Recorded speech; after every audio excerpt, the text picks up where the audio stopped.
NCERT कहती है कि eight the organism level ecology is basically physiological ecology. What does that mean? अगर हम इकोलॉजी की बात करें, इकोलॉजी होती है ऑर्गेनिज्म और उसके एनवायरनमेंट के बीच की स्टडी। Now environment contains both biotic and abiotic. तो हमने सिंपल बोल दिया कि ऑर्गेनिज्म और उसके बायोटिक के बीच में क्या रिलेशन है, और ऑर्गेनिज्म और उसके एबायोटिक कंपोनेंट के बीच में क्या रिलेशनशिप है, उसकी स्टडी को ही हम इकोलॉजी कहते हैं। तो बेसिकली इकोलॉजी एक ऑर्गेनिज्म की उसके एनवायरनमेंट के साथ रिलेशनशिप की स्टडी है, तो ये एक एक्सटर्नल स्टडी है। बट फिजियोलॉजी तो एक इंटरनल स्टडी होती है। तो इसने ऐसा क्यों कह दिया कि ऑर्गेनिज्म लेवल पे इकोलॉजी फिजियोलॉजिकल इकोलॉजी है? एक एग्जांपल लेते हैं, जैसे एक फ्रेश वाटर फिश है। वो फ्रेश वाटर फिश अपने एनवायरनमेंट के लिए अडेप्टेड है। बट अगर मैं इस फ्रेश वाटर फिश को एक मैराइन वाटर के अंदर डाल दूं, तो सबसे पहले क्या करेगी ये? जैसे ही मैंने इसको मैराइन वाटर के अंदर डाला, तो ये सबसे पहले अपनी फिजियोलॉजी में चेंज लाएगी। मतलब ये अपने बॉडी के सॉल्ट कंसंट्रेशन को मेंटेन करना चाहेगी। मतलब ये ऑस्मो रेगुलेशन करती है। अगर ये ऑस्मो रेगुलेशन कर पाई तो ये सरवाइव कर जाएगी।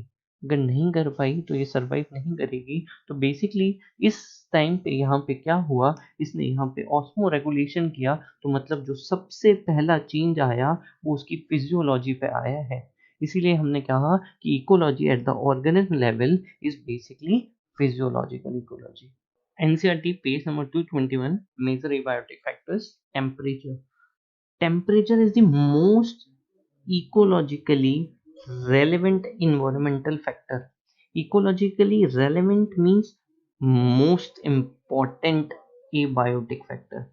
अब टेम्परेचर को बेटा अपन ने मोस्ट इंपॉर्टेंट एबायोटिक फैक्टर क्यों बोला? क्योंकि आप सब ने पढ़ा है जो टेम्परेचर होता है that basically affects enzymatic activity. अगर इंजाइमेटिक एक्टिविटी को अफेक्ट करेगा, तो आप सबको पता है कि ये यहाँ पे हाई टेम्परेचर पे इंजाइम्स का डीनेचुरेशन हो जाता है, जबकि लो टेम्परेचर पे जो है वो इंजाइम्स इनएक्टिव हो जाते हैं। अगर इंजाइम्स ही इनएक्टिव हो गए तो किसी भी ऑर्गेनिज्म की मेटाबॉलिक रिएक्शंस उतना सही से नहीं चल सकती, या मैं बोलूँ ऑप्टिमम रेंज में नहीं चल सकती। तो ऑर्गेनिज्म अगर अफेक्ट हो गया, तो टेम्परेचर ने बेसिकली अफेक्ट कर दिया किसी भी स्पीसीज का डिस्ट्रीब्यूशन। तो मतलब कौन सी स्पीसीज कहाँ पे मिलेगी, ये अफेक्ट कर दिया टेम्परेचर में। इसीलिए बोला temperature is most ecologically relevant environmental factor. Page number 222, NCERT. Water. Next to temperature, water is the most important factor influencing the life of organism. क्यों? क्योंकि आपको पता ही है कि water basically affects productivity as well as distribution of plant species. That's why it affects the life of organism. Water के अंदर salt concentration is measured as salinity. Salt concentration को हम सेलिनिटी के रेस्पेक्ट में मेजर करते हैं, और जो सेलिनिटी है is basically measured in PPT, that is parts पर थाउजेंड। पार्ट्स पर थाउजेंड में मेजर की जाती है हमारे सेलिनिटी को। Now PPT of various water range in different ranges. Like inland water की अगर मैं बात करूं, तो इनलैंड वाटर 5% होता है। 5% वाटर, या हम बोलें फ्रेश वाटर के अंदर जो सॉल्ट है वो 5% है। मतलब 1000 मॉलिक्यूल्स ऑफ वाटर के अंदर 995 तो आपके वाटर मॉलिक्यूल्स हैं, और 5 मॉलिक्यूल्स आपके सॉल्ट हैं। ऐसे ही सी के अंदर 30 से 35% आपको सॉल्ट मिलेगा, जबकि हाइपर सैलाइन लगून्स, हाइपर का मतलब होता है मोर, जिसके अंदर सॉल्ट कंसंट्रेशन ज़्यादा हो, तो उसके अंदर आपको 100% तक सॉल्ट देखने को मिल सकता है। तो ये जो सॉल्ट कंसंट्रेशन है, इसके बेसिस पे एनिमल्स दो तरह के हो गए, यूरिहलाइन जो ज़्यादा सॉल्ट के कंसंट्रेशन पे रह जाए, और स्टीनोहेलाइन जो narrow range of salt concentration को टॉलरेट कर सकते हैं। NCERT page number 225, migration and suspension. बेटा जब भी एडवर्स कंडीशन आती है, कोई भी प्लांट या एनिमल बेसिकली तीन तरह से उस एडवर्स कंडीशन को सरवाइव करना चाहेगा। या तो वो अपने अंदर मॉर्फोलॉजिकल चेंजेस ले आएगा, जिससे वो उस एडवर्स कंडीशंस में खुद को सरवाइव करा पाए। अगर मॉर्फोलॉजिकल से काम नहीं चला, तो वो लेके आता है अपने अंदर फिजियोलॉजिकल अडेप्टेशन। तो सबसे पहले मॉर्फोलॉजिकल अडेप्टेशन लाया, then it goes with physiological adaptation. अगर इन दोनों से काम नहीं चला, तो तीसरा अडेप्टेशंस लेके आता है, जिनको अपन कहते हैं बिहेवियरल अडेप्टेशंस। तो अब बिहेवियरल अडेप्टेशंस बेसिकली दो तरह की होती हैं बेटा जी, या तो माइग्रेशन या फिर बेटा जी सस्पेंशन। अब माइग्रेशन, जब तक एडवर्स कंडीशन रहे उस एरिया को ही छोड़ के चले जाओ, दैट इज एरिया को एस्केप करने की टेंडेंसी को माइग्रेशन कहते हैं, जो सबसे अच्छा शो करता है आपका Siberian crane which comes in Keoladeo national park. जब साइबेरिया में बहुत ज़्यादा ठंड होती है, तो एक बर्ड होती है जो माइग्रेट करके साइबेरिया से केवला देव भरतपुर राजस्थान में आ जाती है। तो it shows area escape, that is migration. दूसरा सस्पेंशन, जब तक एडवर्स कंडीशन है उस एरिया को अंदर ही रहो, मगर जब तक एडवर्स कंडीशन है उस टाइम को निकाल लो, तो ये टाइम को ऐसे करने की टेंडेंसी होती है। अब सस्पेंशन बेसिकली तीन तरह का बेटा जी। सबसे पहले हाइबरनेशन, हाइबरनेशन या इसी को विंटर स्लीप कहते हैं, ठीक है। दूसरा हो जाता है आपका एस्टिवेशन, जिसको आप समर स्लीप कहते हैं, और आखिरी होता है आपका डायापॉज या स्टेज ऑफ सस्पेंडेड डेवलपमेंट। इसी को हम स्टेज ऑफ सस्पेंडेड डेवलपमेंट कहते हैं। इस टाइम पे बेसिकली क्या होगा, वो अपनी मेटाबॉलिक एक्टिविटी को रिड्यूस कर लेते हैं। Diapause is basically observed in zooplankton and small insects. NCERT page number 226, desert lizard. Now हमने देखा कि ऑर्गेनिज्म अपने इन्वायरमेंट से चेंजेस को बचने के लिए सबसे पहले या तो मॉर्फोलॉजिकल अडेप्टेशन लेके आता है। अगर उससे काम चल गया तो ठीक है, नहीं चला तो वो अपने अंदर फिजियोलॉजिकल अडेप्टेशन लेके आएगा। मगर कुछ ऐसे एनिमल्स होते हैं जिनके पास इन ये फिजियोलॉजिकल एबिलिटी या अडेप्टेशन ही नहीं होती। इसका सबसे अच्छा एग्जांपल है आपका डेजर्ट लिजार्ड।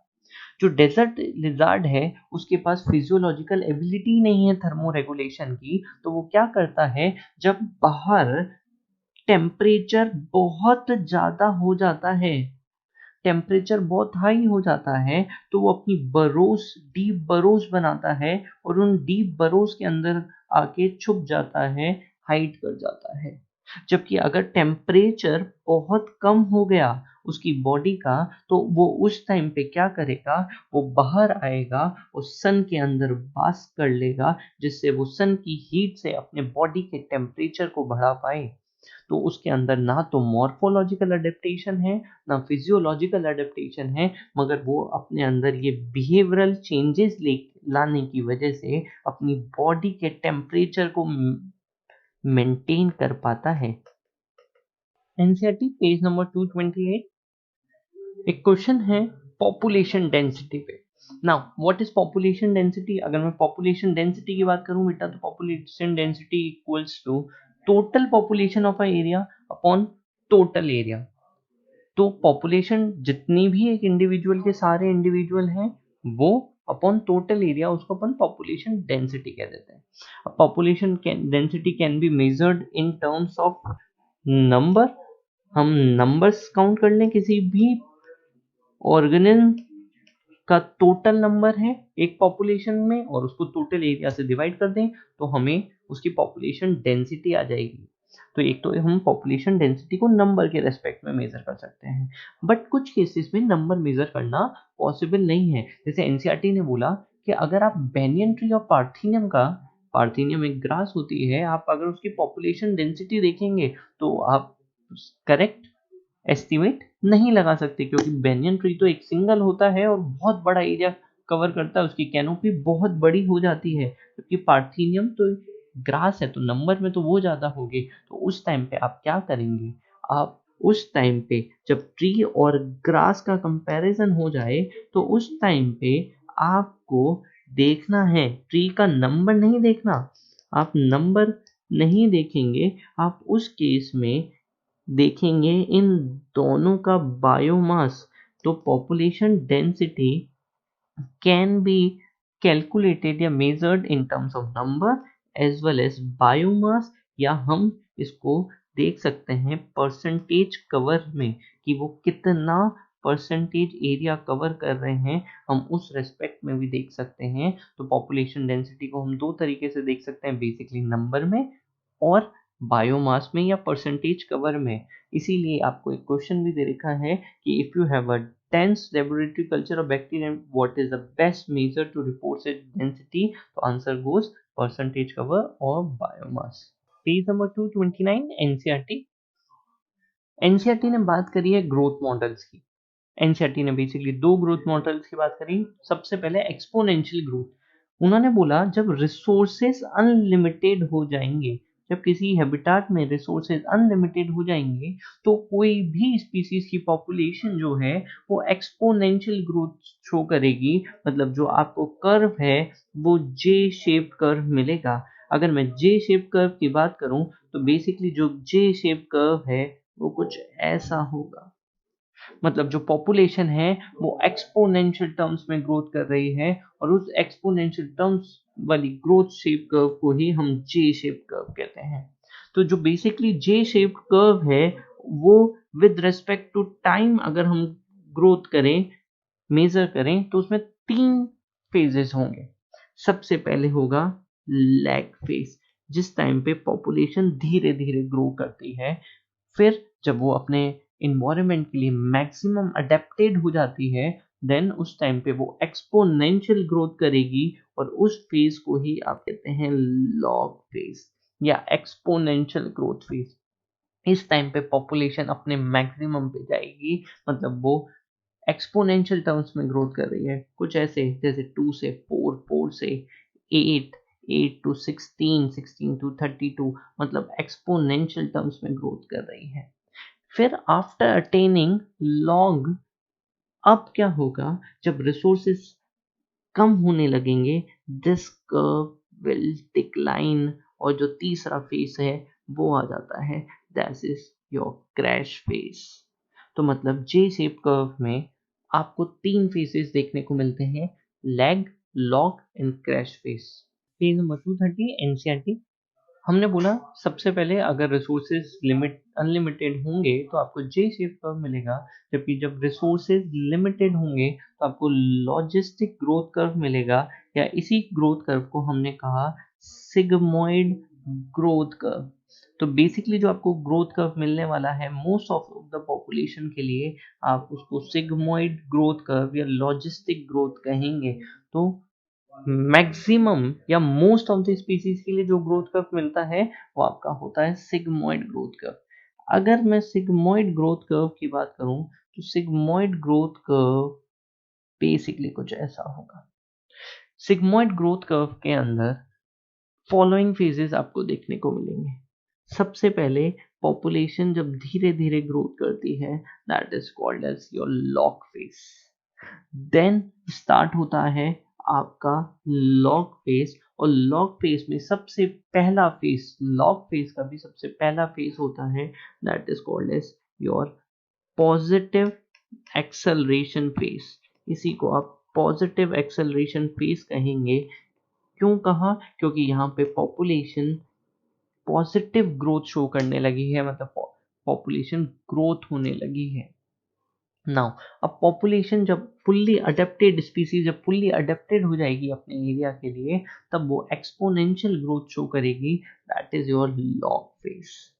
फिर एक टाइम आएगा जब रिसोर्सेज वापस से कम होने लगे हैं, तो यहाँ पे कंपटीशन बढ़ने लगेगा, तो लॉग फेज का तीसरा फेज हो जाता है, that is called as your negative acceleration phase, या इसी को हम डी एक्सेलरेशन फेज भी कह देते हैं। तो नेगेटिव एक्सेलरेशन कहते हैं आप, या इसी को आप डी एक्सेलरेशन फेज भी कह सकते हैं। और लास्ट फेज हो जाता है आपका एसिम्प्टोट फेज, या इसी को आप जीरो ग्रोथ फेज या कांस्टेंट फेज भी कह देते हैं। एसिम्प्टोट का मतलब ही होता है बेटा जी, जब पॉपुलेशन ग्रोथ कांस्टेंट हो चुकी है। तो इस तरह की ग्रोथ कर्व के लिए जो आपको फॉर्मूला मिलता है, that is dn/dt equals to rn k minus n/k। यहाँ पे जो ये k माइनस n/k है, that represents your environmental resistance. ये ही वो फैक्टर है जिसकी वजह से आपकी पॉपुलेशन नेगेटिव में जा रही थी, मतलब एक्सेलरेट उस प्रोपोर्शन में नहीं कर पा रही, इसीलिए इसको नेगेटिव इन्वायरमेंटल फैक्टर कह देते हैं, या इसी को इन्वायरमेंटल रेजिस्टेंस भी कहा जाता है।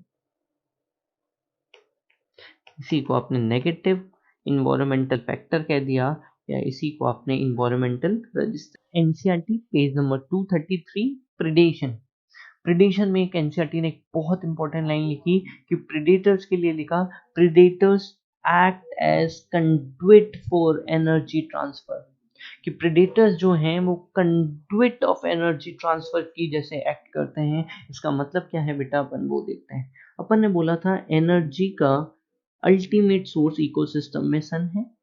सन से एनर्जी आई, और इस सन से एनर्जी जो आई है उसको प्लांट ने यूटिलाइज किया। मान लीजिए ग्रास ने यूटिलाइज किया, और इस ग्रास के ऊपर फीड कर रहा है अब कोई रैबिट, और रैबिट के ऊपर फीड कर रहा है, प्रिडेशन कर रहा है कोई वुल्फ, और वुल्फ को खा रहा है कोई लायन। ये एक आपकी एक सिंपल सी फूड चेन हो गई। चलिए हम टॉपिक लेवल भी असाइन कर देते हैं। ग्रास यहाँ पे T1 हो गया, रैबिट यहाँ पे T2 हो गया, वुल्फ यहाँ पे T3 हो गया, लाइन T4 हो गया। जरा देखिए, सन से एनर्जी आई, ग्रास ने फोटोसिंथेसिस किया, अपने अंदर स्टोर कर लिया, तो एनर्जी स्टोर्ड है ग्रास के ऊपर। अब ग्रास के ऊपर जब रैबिट ने प्रेडेशन किया, जैसे ही प्रेडेशन किया है यहाँ पे, वैसे ही तो ग्रास से जो एनर्जी है वो भी रैबिट में ट्रांसफर हुई है। ऐसे ही रैबिट के ऊपर जब प्रेडेशन हुआ, रैबिट का प्रेडेशन किया वुल्फ ने, तो रैबिट से एनर्जी का ट्रांसफर हुआ वुल्फ के अंदर। ऐसे ही वुल्फ के ऊपर प्रेडेशन हुआ, लाइन ने वुल्फ को खा लिया, प्रेडेट किया, तो वुल्फ से एनर्जी का ट्रांसफर हुआ लाइन में। जरा देखिए तो, एक ट्रॉपिक लेवल से दूसरे ट्रॉपिक लेवल में एनर्जी क्या सिर्फ प्रेडेशन की वजह से नहीं जा रही है। देखिए, ग्रास को जैसे ही रैबिट ने खाया तो प्रेडेशन हुआ, और एनर्जी भी T1 से T2 पे चली गई। तो साहब जो आपके प्रेडेटर हैं वो एक मीडियम की जैसे, एक पाइपलाइन की जैसे, एक चैनल की जैसे काम कर रहे हैं, इसीलिए कंडुइट वर्ड यूज किया। Conduit means medium, pipeline, channel. तो जो एनर्जी का मीडियम है, जो ट्रांसफर का मीडियम है एक ट्रॉपिक लेवल से दूसरे ट्रॉपिक लेवल पे, that are your predators. NCERT page number 233, predation. NCERT लिखती है कि predators in natures are prudent, कि प्रेडेटर्स जो होते हैं वो प्रूडेंट होते हैं, चालाक होते हैं, समझदार होते हैं। They are too efficient, they never over exploited prey, कि वो कभी भी अपने प्रे को ओवर एक्सप्लॉइट नहीं करेंगे। इसका मतलब क्या है, जरा देखिएगा, एक फूड चेन बनाते हैं। ग्रास, ग्रास पे फीड कर रहा है कोई रैबिट, रैबिट पे फीड कर रहा है वुल्फ, और वुल्फ पे लायन। अब इस लाइन का मतलब क्या है कि जो प्रेडेटर हैं वो चालाक हैं, वो समझदार हैं, वो कभी भी अपने प्रे को ओवर एक्सप्लॉइट नहीं करेंगे। जैसे लायन कभी भी वुल्फ को ज्यादा नहीं खाएगा, क्योंकि उसको पता है कि अगर मैं ज़्यादा वुल्फ को खा गया तो मेरा ही फूड ख़त्म हो जाएगा, और अगर मेरा ही फूड ख़त्म हो गया तो मैं खुद ही सर्वाइव नहीं कर पाऊंगा। इसीलिए जो लायन है वो कभी भी वुल्फ का ओवर एक्सप्लॉइटेशन नहीं करेगा, क्योंकि खुद के सर्वाइवल के लिए उसको फूड की रिक्वायरमेंट है। तो वो कभी भी अपने फूड का, अपने प्रे का ओवर एक्सप्लॉइटेशन नहीं करता। इसीलिए कहा गया जो प्रीडेटर्स हैं वो प्रूडेंट हैं, समझदार हैं, क्लेवर हैं नेचर में, इसलिए वो कभी भी ओवर एक्सप्लॉइट नहीं करते।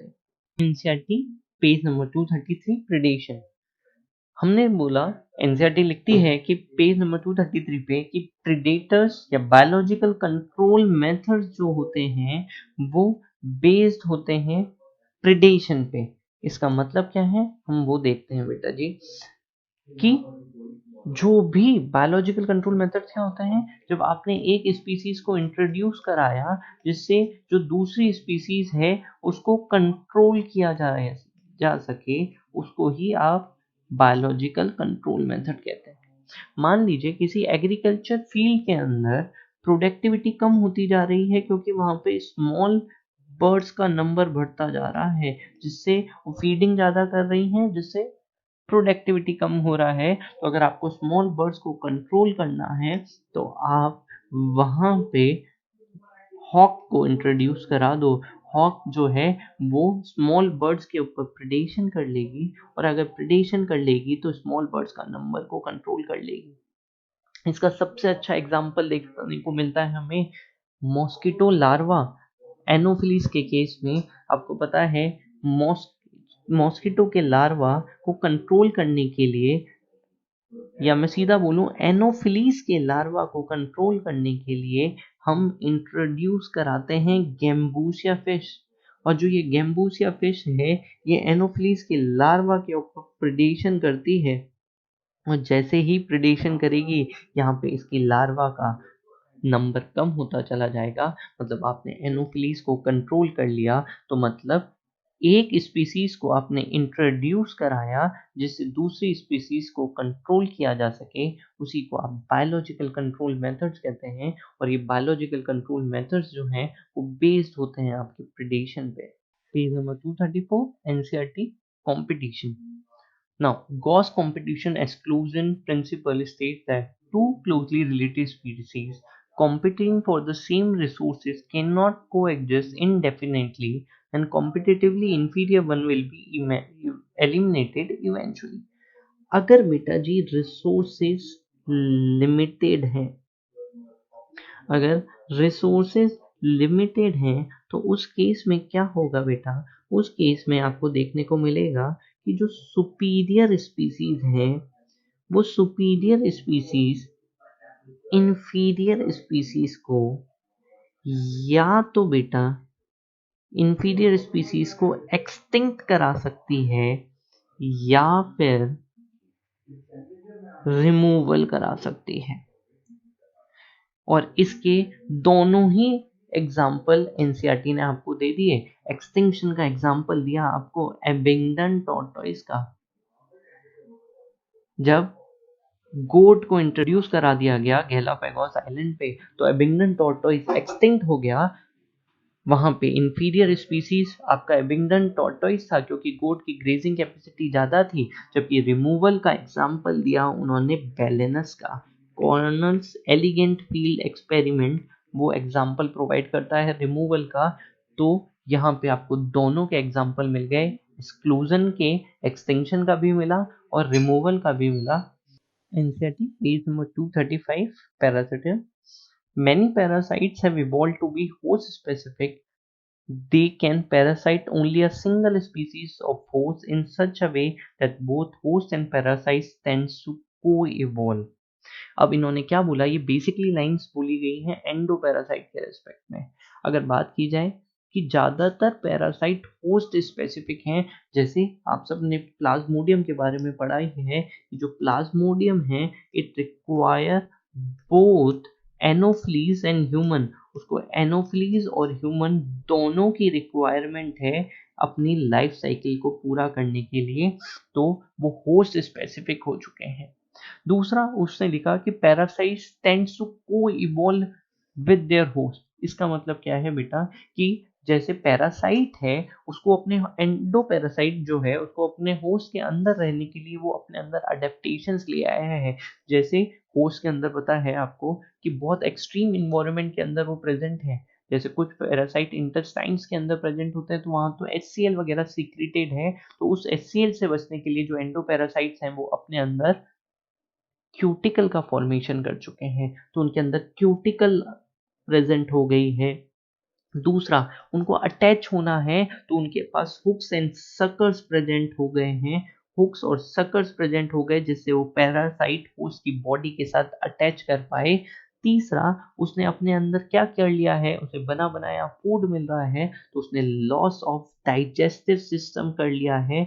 उसने अंदर ही रहना है तो उसने क्या किया, उसने लॉस कर लिया है अपने सेंसरी ऑर्गन्स का भी। तो उसने क्या किया, अपने होस्ट के इन्वायरमेंट के अकॉर्डिंग अपनी बॉडी के अंदर चेंजेस ले आए हैं। इसीलिए कहा गया कि पैरासाइट ने को इवॉल्व किया है अपने होस्ट के रेस्पेक्ट में। एनसीईआरटी पेज नंबर 238, म्यूचुअल का second example orchid and bumblebee.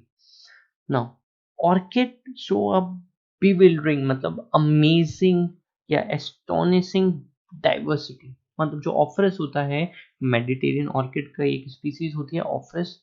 तो ऑर्किड जो होता है ना बहुत सारी फ्लोरल डाइवर्सिटी शो करते हैं, उनके अंदर बहुत कलर शेप के फूल आते हैं। तो एक स्पीसीज है ऑफरस। ऑफरस एक स्पेशल केस है। क्या होता है, ऑफरस अपना एक पेटल कलर में, शेप में, मार्किंग में सेम कर लेता है फीमेल बम्बलबी की जैसे। मतलब उसने एक दूसरे ऑर्गेनिज्म की नकल कर ली है और इसी फिनोमिना को कहा जाता है मिमिक्री। तो उसने मिमिक्री कर ली बम्बलबी की। नाउ अब क्या होता है, जो मेल बम्बलबी है वो इस पेटल को फीमेल बम्बलबी समझ के इसके पास में आता है और इसके साथ में स्यूडो कॉपुलेशन कर लेता है। जब वो स्यूडो कॉपुलेशन करेगा तो during the time of pseudo copulation Ophrys के जो पोलन हैं वो उसकी बॉडी के ऊपर चिपक जाते हैं। अब जब मेल बम्बल बी वापस किसी दूसरे ऑफरस के पास जाएगा और वापस से स्यूडो कॉपुलेशन करेगा तो वो ऑफरस का पॉलिनेशन कर देता है। तो यहाँ पे ऑफरस में पॉलिनेशन हो जाता है जबकि मेल बम्बलबी स्यूडो कॉपुलेशन कर रहा है।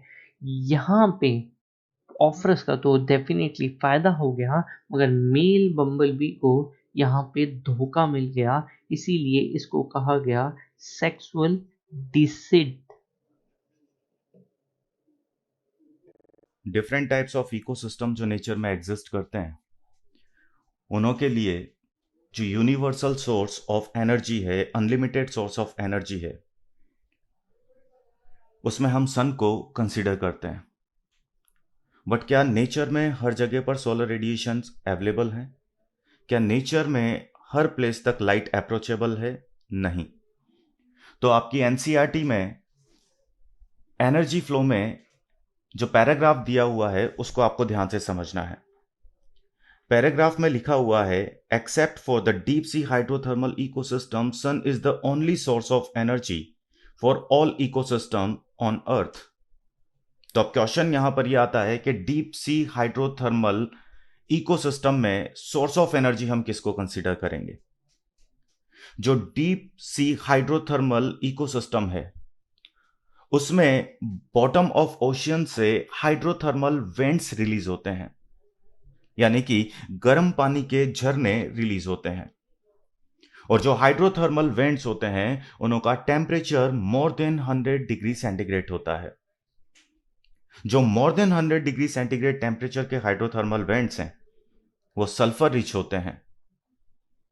देन अब बात यहां पर यह आती है कि जो सोर्स ऑफ एनर्जी है वो है सल्फर रिच हाइड्रोथर्मल वेंट्स जो कि more than 100 degree centigrade temperature को शो करते हैं। तो ये कैसे सोर्स ऑफ एनर्जी हैं और किसके लिए ये सोर्स ऑफ एनर्जी हैं? तो आप लोगों ने स्टडी किया होगा कि ऑटोट्रॉफ्स को हम 2 कैटेगरीज में डिवाइड करते हैं। फर्स्ट होते हैं फोटो ऑटोट्रॉफ जो सोलर एनर्जी को केमिकल एनर्जी में कन्वर्ट करते हैं, और सेकेंड टाइप ऑफ ऑटोट्रॉफ जो होते हैं वो होते हैं कीमो ऑटोट्रॉफ, जो केमिकल एनर्जी को as a source of energy use करते हैं। तो जब deep sea hydrothermal vents release होते हैं तो सल्फर रिच हाइड्रोथर्मल वेंट्स को सल्फर बैक्टीरिया यानी कि chemoautotrophs as a source of energy use करके अपने लिए फूड का फॉर्मेशन करते हैं। देन सल्फर बैक्टीरियाज को लार्वाज फीड करते हैं। मॉलस, क्रिस्टेशियन, इनों के जो लार्वाज हैं ये यहां पर इनको फीड करते हैं, और लार्वाज को फीड किया जाता है स्मॉल फिशेस के थ्रू, स्मॉल फिशेस को फीड किया जाता है लार्ज फिशेस के थ्रू, और एक कंप्लीट फूड चेन का फॉर्मेशन हमें यहां पर देखने को मिलता है। और जो इकोसिस्टम यहां पर क्रिएट होता है उसको हम कहते हैं हाइड्रोथर्मल इकोसिस्टम। तो आपको यहां पर यह बात ध्यान रखना है कि डीप सी में जो हाइड्रोथर्मल इकोसिस्टम होगा उसके लिए सोर्स ऑफ एनर्जी सन नहीं होकर हाइड्रोथर्मल वेंट्स को कंसीडर किया जाएगा। नेक्स्ट पॉइंट में हम डिस्कस करेंगे कि जो टोटल सोलर रेडिएशन किसी इकोसिस्टम में एंटर करती है, जिसको हम कहते हैं इंसिडेंट सोलर रेडिएशन, इसका कितना परसेंट पार्ट प्लांट्स के थ्रू ड्यूरिंग फोटोसिंथेसिस यूज किया जाएगा, और फोटोसिंथेटिकली एक्टिव रेडिएशंस का कितना परसेंट पार्ट जो है वो प्लांट्स के थ्रू ड्यूरिंग फोटोसिंथेसिस यूज किया जाएगा। फर्स्ट आपको यहां पर यह ध्यान रखना है कि इकोसिस्टम में जो इंसिडेंट सोलर रेडिएशन एंटर करती है उसमें cosmic radiation, alpha, beta, gamma radiation, X rays, ultraviolet radiations, visible spectrum and infrared radiations की अवेलेबिलिटी होती है। ये कंप्लीट रेडिएशंस जो हैं ये शो करती हैं इंसिडेंट सोलर रेडिएशंस को। आपको यहां पर यह ध्यान रखना है कि इंसिडेंट सोलर रेडिएशन का प्लांट्स के थ्रू ड्यूरिंग फोटोसिंथेसिस जो अमाउंट यूज किया जाता है वो होता है 1 to 5% अमाउंट। आपको यह बात यहां पर ध्यान में रखना है, आईएसआर का ड्यूरिंग फोटोसिंथेसिस प्लांट ट्रैप करते हैं 1 to 5% अमाउंट। देन जो आईएसआर है इसको अब हम यहां पर टू पार्ट्स में डिवाइड करते हैं। एक तो है less than 50% amount of ISR, और एक है more than 50% amount of ISR. जो less than 50% amount of ISR है इसको हम कहते हैं फोटोसिंथेटिकली एक्टिव रेडिएशन यानी कि पार, और इसमें विबग्योर अवेलेबल होगा। जो आईएसआर है उसका 1 to 5% अमाउंट जो प्लांट्स के थ्रू यूज किया जाता है, अगर उस अमाउंट को हम पार से देखें या पार के रेस्पेक्ट में देखें तो ड्यूरिंग फोटोसिंथेसिस जो प्लांट्स होते हैं वो फोटोसिंथेटिकली एक्टिव रेडिएशंस का 2 to 10% अमाउंट यूज करते हैं। पार का ड्यूरिंग फोटोसिंथेसिस जो अमाउंट यूज होगा वो होगा 2 to 10%, यानी कि 1 to 5% amount of ISR 2 to 10% amount of पार होगा। और ये जो 2 to 10% अमाउंट ऑफ पार है ये कंप्लीट अर्थ के लिए सफिशिएंट एनर्जी अवेलेबल कराता है। तो ये चीज आपको यहां पर याद रखना है। NCERT page number 245। Further ecosystem are not exempt from the second law of thermodynamics. They need a constant supply of energy to synthesize the molecules they require to counteract the universal tendency toward increasing disorderliness। यहां पर यह जो paragraph है इसमें यह बताया जा रहा है कि जो इकोसिस्टम है वो सेकेंड लॉ ऑफ थर्मोडायनामिक्स से अछूता नहीं रहता है, यानी कि जहां पर इकोसिस्टम में एनर्जी फ्लो में first law of thermodynamics use होता है वहीं पर फर्स्ट लॉ ऑफ थर्मोडायनेमिक्स के साथ साथ सेकंड लॉ ऑफ थर्मोडायनेमिक्स भी यूज होता है या शो होता है। जो सेकंड लॉ ऑफ थर्मोडायनेमिक्स है इसको हम कहते हैं लॉ ऑफ एंट्रोपी। कैसे सेकंड लॉ ऑफ थर्मोडायनेमिक्स यहां पर यूज होगा इसको समझिए। सपोज करिए यहां पर कोई फूड चेन है, ये एक फूड चेन यहां पर है जिसमें सबसे पहले प्रोड्यूसर्स की अवेलेबिलिटी है।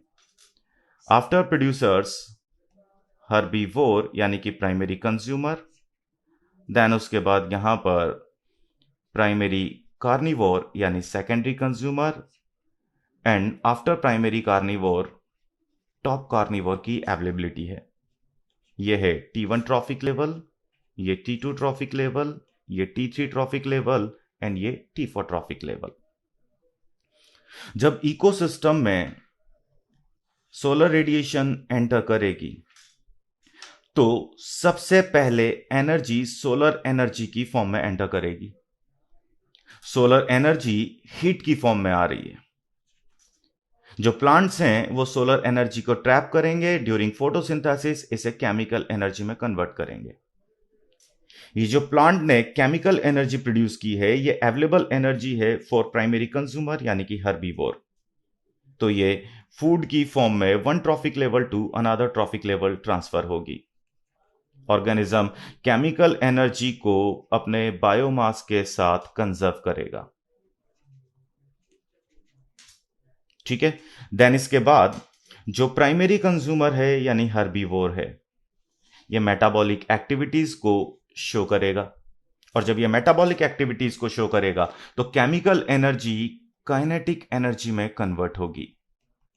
हर ट्रॉफिक लेवल पर ऑर्गेनिज्म की बॉडी में जो केमिकल एनर्जी कंजर्व की गई है वो केमिकल एनर्जी कन्वर्ट होती हुई चली जाएगी काइनेटिक एनर्जी में। और जब केमिकल एनर्जी काइनेटिक एनर्जी में कन्वर्ट होगी तो कुछ अमाउंट ऑफ एनर्जी हीट की फॉर्म में लॉस होगा। और ये जो हीट लॉस है ये एनवायरमेंटल एंट्रोपी को इंक्रीज कर देगा। एनवायरमेंटल एंट्रोपी का इंक्रीज हो जाना ही सेकंड लॉ ऑफ थर्मोडायनेमिक्स को शो करता है। तो आप यहां पर इस बात पर गौर करिए कि जब one trophic level to another trophic level energy flow हो रहा है तो फर्स्ट लॉ ऑफ थर्मोडायनेमिक्स भी एप्लीकेबल है, जो यह शो करता है कि एनर्जी को ना ही तो प्रोड्यूस किया जा सकता है और ना ही उसे डिस्ट्रॉय किया जा सकता है, बट उसे one form to another form convert किया जा सकता है। जैसे एनर्जी को सबसे पहले सोलर एनर्जी से केमिकल एनर्जी में कन्वर्ट किया गया, देन हर ट्रॉफिक लेवल पर केमिकल एनर्जी काइनेटिक एनर्जी में कन्वर्ट होती हुई चली गई। जब केमिकल एनर्जी काइनेटिक एनर्जी में कन्वर्ट हुई तो कुछ अमाउंट हीट की फॉर्म में लॉस हुआ। तो आप यहां पर यह देखिए कि अगर यह इकोसिस्टम है इसमें सोलर एनर्जी हीट की फॉर्म में आ रही है तो इसको प्रोड्यूस नहीं किया गया है, ये अदर प्लेनेट से अवेलेबल हो रही है। देन प्लांट ने यहां पर इसको कन्वर्ट किया, सोलर एनर्जी से इसको कन्वर्ट किया केमिकल एनर्जी में, और ये जो केमिकल एनर्जी यहां पर प्रोड्यूस हुई इस ड्यूरेशन में कुछ हीट प्रोड्यूस हुई और हीट की लॉस में एनर्जी जो है वो रिलीज हुई। तो जिस फॉर्म में एनर्जी आई उस फॉर्म में यहां पर लॉस हुई। ये फर्स्ट लॉ ऑफ थर्मोडायनेमिक्स है। और जब first law of thermodynamics applicable होगा तो इसके साथ ही सेकंड लॉ ऑफ थर्मोडायनेमिक्स भी एप्लीकेबल होगा, यानी हीट लॉस जो होगा वो एनवायरमेंटल एंट्रोपी को इंक्रीज कर देगा। और यही है second law of thermodynamics. NCERT page number 246। हम यहां पर फर्स्ट पॉइंट में डिस्कस करेंगे, in an aquatic ecosystem grazing food chain is the major conduit for energy flow. Aquatic ecosystem में जो जीएफसी है उसको एनर्जी फ्लो के लिए मेजर कंड्यूट माना गया है, यानी कि मुख्य रूप से जो ऊर्जा का प्रवाह होता है, एनर्जी फ्लो होता है, वो ग्रेजिंग फूड चेन के थ्रू हमें यहां पर देखने को मिलता है। तो क्यों ऐसा हमें यहां पर देखने को मिलता है उसको समझिए। ये जो कॉन्सेप्ट है ये न्यूली फॉर्म वाटर बॉडी के लिए है, और एक्वेटिक इकोसिस्टम के लिए हम क्या कह रहे हैं, for energy flow GFC greater than DFC. सबसे पहले फाइटोप्लैंक्टन्स अवेलेबल होंगे, आफ्टर फाइटोप्लैंक्टन्स जूप्लैंक्टन्स अवेलेबल होंगे। इनिशियल स्टेज की बात कर रहे हैं इसलिए हमने यहां पर T2 ट्रॉफिक लेवल तक की ही बात की है। अब फाइटोप्लैंक्टन्स का लाइफ स्पान शॉर्ट होगा तो फाइटोप्लैंक्टन्स जो है वो यहां पर फास्ट डेड होंगे।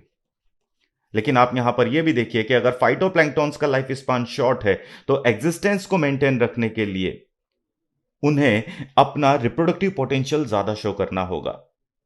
तो फाइटोप्लैंक्टन्स जितने डेड होंगे उससे ज्यादा वो यहां पर रिप्रोडक्शन को करेंगे।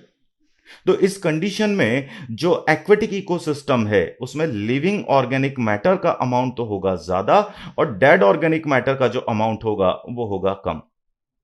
अब अगर लिविंग ऑर्गेनिक मैटर ज्यादा है तो लिविंग ऑर्गेनिक मैटर जीएफसी को शो करेगा, और अगर डेड ऑर्गेनिक मैटर यहां पर कम है तो ये शो करेगा यहां पर डीएफसी को।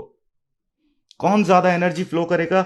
जो ज्यादा अमाउंट को यहां पर शो करेगा, तो जीएफसी ग्रेटर देन डीएफसी होगा इन एक्वेटिक इकोसिस्टम। सेकंड, अगर हम यहां पर बात करें टेरेस्ट्रियल इकोसिस्टम की, तो टेरेस्ट्रियल इकोसिस्टम में जो एनर्जी फ्लो होता है वो मेनली होता है डेट्राइटस फूड चेन के through as compared to GFC. अगर हम यहां पर टेरेस्ट्रियल इकोसिस्टम की बात करते हैं तो एनर्जी फ्लो में हमें DFC greater than GFC condition देखने को मिलेगी।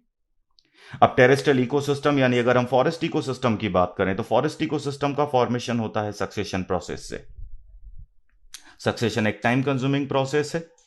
जैसे सपोज करिए हम यहां पर रॉक्स की रेस्पेक्ट में बात करें तो सबसे पहले बेयर रॉक्स यहां पर अवेलेबल है। इस पर क्रिस्टोज लाइकेन जो है वो सबसे पहले आएंगे। तो क्रिस्टोज लाइकेन जब यहां पर आएंगे तो अपना लाइफ स्पान कंप्लीट करेंगे, और जब ये अपना लाइफ स्पान कंप्लीट करेंगे तो ये कन्वर्ट होंगे डेड ऑर्गेनिक मैटर में। क्रिस्टोज लाइकेन को फोलियोज लाइकेन के थ्रू रिप्लेस किया जाएगा, तो फिर यहां पर इनों का डेड ऑर्गेनिक मैटर डिपॉजिट होगा। फोलियोज लाइकेन के बाद यहां पर मॉसेज आएंगे, तो फिर डेड ऑर्गेनिक मैटर डिपोजिशन जो है वो हमें यहां पर देखने को मिलेगा। आफ्टर मॉसेज यहां पर हर्ब्स आएंगी तो फिर डेड ऑर्गेनिक मैटर डिपोजिशन हमें यहां पर देखने को मिलेगा। आफ्टर हर्ब्स यहां पर शार्प्स अवेलेबल होगी तो डेड ऑर्गेनिक मैटर और इंक्रीज होगा, यानी डे बाय डे यहां पर dead organic matter deposition increase होगा, और फाइनली हमें यहां पर ट्रीज जो है वो देखने को मिलेंगे, और एक मिजोफिटिक कंडीशन जो है वो यहां पर अवेलेबल होगी। उसमें भी कंटिन्यूअसली यहां पर डेड ऑर्गेनिक मैटर डिपोजिशन जो है वो हमें देखने को मिलेगा। अब आपको यहां पर ये तो पता ही है कि सक्सेशन का प्रोसेस जो होता है उसमें थाउजेंड्स ऑफ ईयर भी लग सकते हैं। तो आप ये देखिए कि थाउजेंड्स ऑफ ईयर से यहां पर डेड ऑर्गेनिक मैटर डिपोजिशन हो रहा है। और अगर हम यहां पर लिविंग ऑर्गेनिक मैटर की बात करें तो लिविंग ऑर्गेनिक मैटर का जो अमाउंट है वो as compared to dead organic matter यहां पर होगा कम। टेरेस्ट्रियल इकोसिस्टम में डेड ऑर्गेनिक मैटर ज्यादा, लिविंग ऑर्गेनिक मैटर कम। तो कौन यहां पर मेजर कॉन्ड्यूट होगा फॉर एनर्जी फ्लो? यहां पर डीएफसी जो कि डेड ऑर्गेनिक मैटर से स्टार्ट होगी, ये मेजर कॉन्ड्यूट होगा। लिविंग ऑर्गेनिक मैटर कम है तो जीएफसी जो है वो यहां पर सेकंड कंडीशन पर रहेगी, सेकंड पोजीशन पर रहेगी। एनसीईआरटी पेज नंबर 247 पर अब हम डिस्कस करेंगे स्टैंडिंग क्रॉप और स्टैंडिंग स्टेट के बारे में। जो स्टैंडिंग क्रॉप है इसको हम बायोमास के बिहाफ पर भी मेजर कर सकते हैं, और इसको हम नंबर के बिहाफ पर भी मेजर कर सकते हैं। अगर हम बायोमास के बिहाफ पर इसकी डेफिनेशन देंगे तो डेफिनेशन हो जाएगी total living organic matter found in a particular area at particular time period is known as standing crop. यानी किसी पर्टिकुलर एरिया में पर्टिकुलर टाइम पीरियड पर जो टोटल नंबर ऑफ ऑर्गेनिजम्स हैं उनका का जो टोटल बायोमास है यानी कि वेट है वही उस एरिया की स्टैंडिंग क्रॉप को शो करेगा। जैसे सपोज करिए कि हम यहां पर 10 मीटर स्क्वायर का एरिया लेते हैं। ये जो 10 मीटर स्क्वायर एरिया हमने यहां पर लिया है, इस 10 मीटर स्क्वायर एरिया में 100 इंडिविजुअल्स की अवेलेबिलिटी है।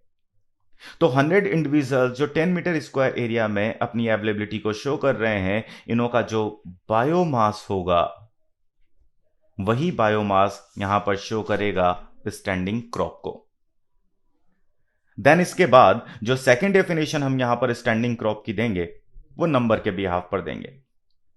डेफिनेशन होगी टोटल नंबर ऑफ ऑर्गेनिजम्स या total number of individuals found in a unit area at particular time period. यानी कि 10 मीटर स्क्वायर एरिया में एक पर्टिकुलर टाइम पीरियड पर जो 100 इंडिविजुअल्स अपनी अवेलेबिलिटी को शो करेंगे वो यहां पर शो करेंगे स्टैंडिंग क्रॉप को। ठीक है, अब बात आती है यहां पर बायोमास की कि आखिर ये जो बायोमास है इसको मेजर कैसे किया जाता है और किस में लेना ज्यादा बेटर होता है। तो बायोमास को हम यहां पर ले सकते हैं टू टाइप से। एक तो हम बायोमास को फ्रेश वेट की फॉर्म में शो कर सकते हैं, और एक बायोमास को हम ड्राई वेट की फॉर्म में शो कर सकते हैं। अगर हम फ्रेश वेट की यहां पर बात करें तो फ्रेश वेट में हम कंसीडर करेंगे ऑर्गेनिक सब्सटेंस को प्लस इनऑर्गेनिक सब्सटेंस को प्लस वाटर को। ठीक है, जो ऑर्गेनिक और इनऑर्गेनिक सब्सटेंस हैं, ये ऑर्गेनिक और इनऑर्गेनिक सब्सटेंस फ्रेश वेट में 30% अमाउंट में होते हैं। और देन उसके बाद अगर हम यहां पर वाटर कंटेंट की बात करें तो वाटर कंटेंट 70% अमाउंट को यहां पर शो करता है। यानी कि ऑर्गेनिज्म की बॉडी में अवेलेबल 30% ऑर्गेनिक इनऑर्गेनिक सब्सटेंस और 70% वाटर ऑर्गेनिज्म के फ्रेश वेट को शो करता है।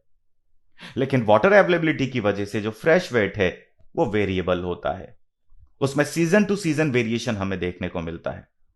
लेकिन अब अगर हम यहां पर इस फ्रेश वेट में से जो 70% वाटर है इसको रिमूव कर दें, तो 70% वाटर को रिमूव करने के बाद हमें टोटल वेट का ओनली 30% अमाउंट अवेलेबल होगा, जिसमें ऑर्गेनिक प्लस इनऑर्गेनिक सब्सटेंस ही अवेलेबल होगा, और यह कहलाएगा ड्राई वेट। वेरिएशन था यहां पर किसकी वजह से? वाटर की वजह से, जिसको हमने रिमूव कर दिया, और वाटर को रिमूव करने के बाद जो ड्राई वेट हमें अवेलेबल होगा वो सीजन टू सीजन वेरिएशन को शो नहीं करेगा, या अगर वेरिएशन को शो करेगा तो वो काफी नेग्लिजिबल होगा। इसलिए बायोमास को ड्राई वेट में लेना ज्यादा बेटर होता है। सेकंड, अब हम यहां पर बात करेंगे स्टैंडिंग स्टेट की। जो स्टैंडिंग क्रॉप है उसमें तो हमने बात की थी टोटल लिविंग ऑर्गेनिक मैटर की, लेकिन जब हम स्टैंडिंग स्टेट की बात करते हैं तो स्टैंडिंग स्टेट में हम लिविंग ऑर्गेनिक मैटर की बात नहीं करके इनऑर्गेनिक सब्सटेंस की बात करते हैं। Total inorganic substance like phosphorus, nitrogen, hydrogen, oxygen found in a particular area at particular time period is known as standing state। यानी किसी पर्टिकुलर एरिया में पर्टिकुलर टाइम पीरियड पर जो टोटल इनऑर्गेनिक सब्सटेंस अवेलेबल होते हैं, जैसे phosphorus, nitrogen, hydrogen, oxygen, ये show करते हैं उस एरिया की स्टैंडिंग स्टेट को। NCERT page number 249। जो पेज नंबर 249 है इसमें एक इंपॉर्टेंट लाइन दिया हुआ है, one must remember that the trophic level represents a functional level, not a species as such. यानी कि जो ट्रॉफिक लेवल होता है वो रिप्रेजेंट करता है ऑर्गेनिज्म के फंक्शनल लेवल को, ना कि किसी स्पीशीज को। कैसे, उसके बारे में हम यहां पर बात करें। हम यहां पर 4 ट्रॉफिक लेवल फूड चेन जो है उसको कंसीडर करते हैं। First T1 trophic level, then T2 trophic level, T3 trophic level and T4 trophic level. जो T1 ट्रॉफिक लेवल है इस पर अवेलेबल होंगे प्रोड्यूसर। T1 ट्रॉफिक लेवल पर हम उन ऑर्गेनिजम्स को कंसीडर करते हैं जिन्हों की नेचर होती है ड्यूरिंग फोटोसिंथेसिस सोलर एनर्जी को केमिकल एनर्जी में कन्वर्ट करने की। यानी कि वो सभी ऑर्गेनिजम्स जो सोलर एनर्जी को केमिकल एनर्जी में कन्वर्ट करने में कैपेबल होंगे उन्हें T1 ट्रॉफिक लेवल पर प्लेस किया जा सकता है, चाहे अब वो यहां पर हर्ब्स की फॉर्म में हो या फिर वो यहां पर शर्ब्स की फॉर्म में अवेलेबल हो या फिर वो यहां पर ट्रीज की फॉर्म में अवेलेबल हो। तीनों में से किसी को भी T1 ट्रॉफिक लेवल प्रोवाइड किया जा सकता है। यह क्यों प्रोवाइड किया गया है? क्योंकि इनों का फंक्शन सेम है। फंक्शन कौन सा? सोलर एनर्जी को केमिकल एनर्जी में कन्वर्ट करने का। ऐसा नहीं है कि T1 ट्रॉफिक लेवल पर आप ओनली हर्ब्स को ही प्लेस करोगे या हर्ब्स में से किसी एक स्पीशीज को प्लेस करोगे, नहीं, आप किसी भी स्पीशीज को प्लेस कर सकते हो। बस शर्त यहां पर यह है, कंडीशन यहां पर यह है कि वो सोलर एनर्जी को केमिकल एनर्जी में कन्वर्ट करने में कैपेबल हो। इसी तरीके से अगर हम यहां पर T2 ट्रॉफिक लेवल की बात करें तो T2 ट्रॉफिक लेवल पर हर्बीवोर यानी प्राइमरी कंज्यूमर को प्लेस किया जाता है। T2 ट्रॉफिक लेवल पर वो ऑर्गेनिज्म प्लेस होगा जिसकी नेचर होती है प्लांट्स को फीड करने की, जिसकी नेचर होती है हर्ब्स को फीड करने की, जो कि नेचर वाइज होता है हर्बीवोर। अब वो चाहे यहां पर कोई भी हो, चाहे वो यहां पर रैबिट हो, चाहे वो यहां पर डियर हो। अब देखिए दोनों की जो स्पीशीज हैं वो डिफरेंट हैं। रैबिट अलग स्पीशीज को शो करेगा, डियर अलग स्पीशीज को शो करेगा, लेकिन फंक्शन दोनों का सेम है। दोनों यहां पर हर्बीवोर नेचर को शो कर रहे हैं। इसका मतलब यहां पर क्या हुआ कि जो ट्रॉफिक लेवल है वो रिप्रेजेंट करता है फंक्शनल लेवल ऑफ ऑर्गेनिज्म को, ना कि किसी पर्टिकुलर स्पीशीज को। पेज नंबर 249 का ही सेकंड स्टेटमेंट जो कि इंपॉर्टेंट है, यह है अ गिवन स्पीशीज में occupy more than one trophic level in the same ecosystem at the same time. यानी किसी इकोसिस्टम में एक ही स्पीशीज के इंडिविजुअल्स को at a time more than one trophic level provide किए जा सकते हैं। यहां पर एक बात बहुत गौर से ध्यान रखनी है आपको, और वो बात यहां पर यह है कि यहां पर बात की जा रही है इकोसिस्टम की, ना कि किसी फूड चेन की।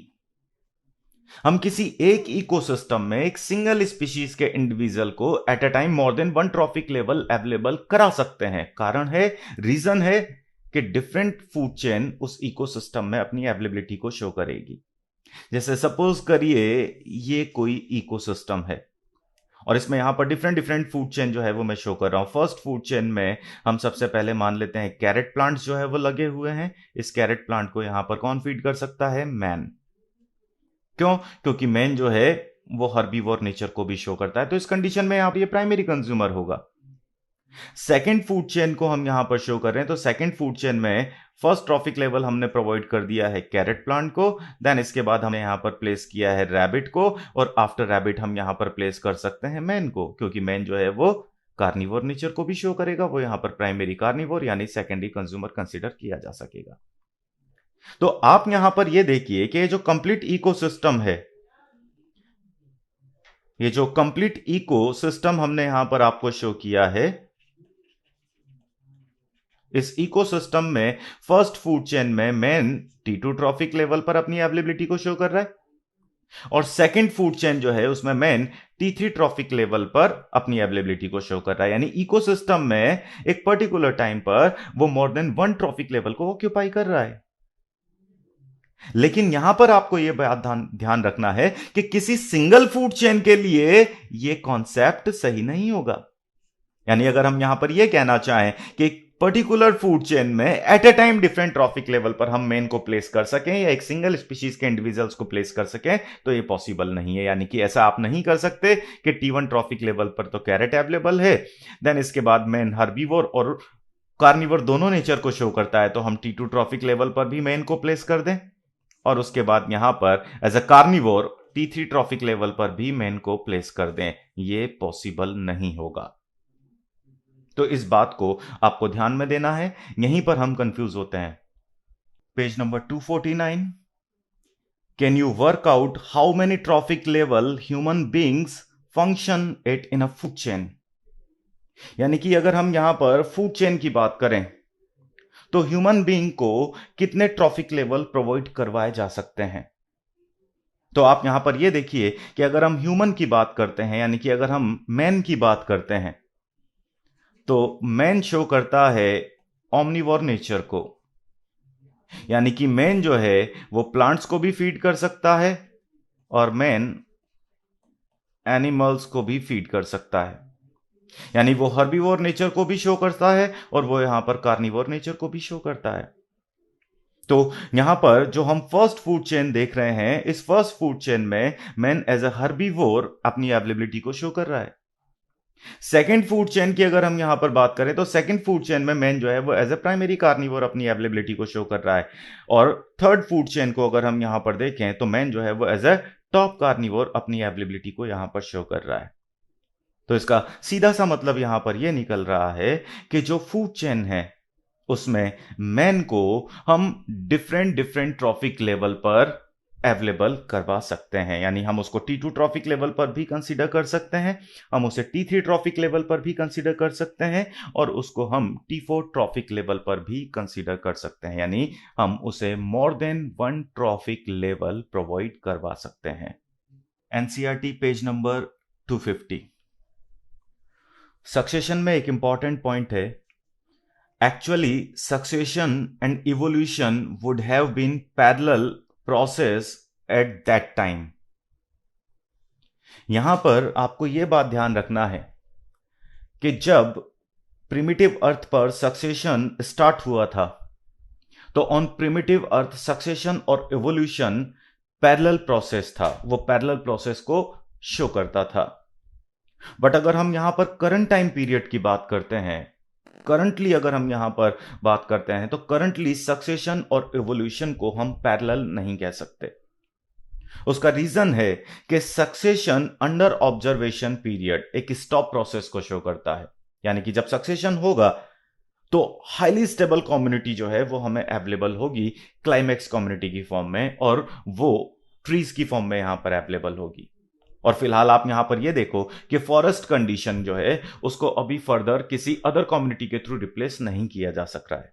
इसका मतलब यह हुआ कि अंडर ऑब्जर्वेशन पीरियड जो सक्सेशन है वो किसी अदर कम्युनिटी के थ्रू रिप्लेस नहीं होने की वजह से स्टॉप प्रोसेस को शो कर रहा है। बट अगर हम यहां पर इवोल्यूशन की बात करें तो इवोल्यूशन कॉन्टिन्यूस प्रोसेस है, इवोल्यूशन लगातार चल रहा है। तो करंट टाइम पीरियड में हम सक्सेशन और इवोल्यूशन को पैरेलल प्रोसेस कंसीडर नहीं कर सकते। NCERT page number 251।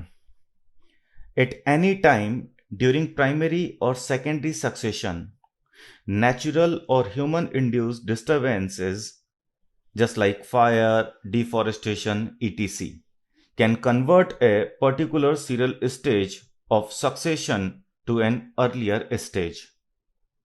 Also, such disturbance create new conditions that encourage some species and discourage or eliminate other species.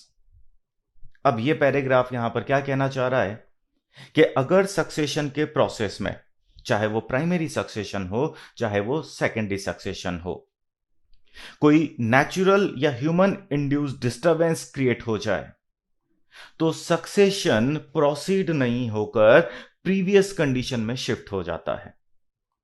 इसे हम बेटर एक्सप्लेन कर सकते हैं लिथोसिरे का एग्जाम्पल लेके। सबसे पहली बात हमें यहां पर यह ध्यान रखना है कि इन succession process complete replacement of community हो ये जरूरी नहीं है।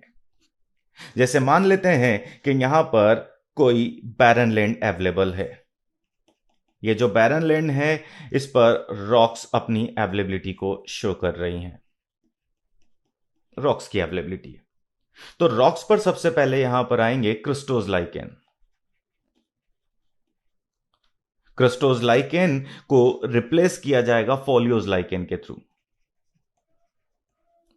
जब foliose lichen community crustose lichen community को रिप्लेस करेगी तो crustose lichen community complete replacement को शो करे, ये जरूरी नहीं है। तो यहां पर कुछ क्रिस्टोज लाइकेन भी अपनी अवेलेबिलिटी को शो करेंगे।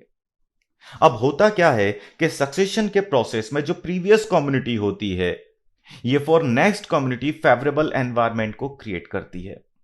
यानी कि जब क्रिस्टोज लाइकेन यहां पर आते हैं तो ये अपने एनवायरमेंट से इंटरेक्शन करते हैं और ड्यूरिंग इंटरेक्शन ये अपने फेवरेबल एनवायरमेंट को अनफेवरेबल एनवायरमेंट में कन्वर्ट करते हैं।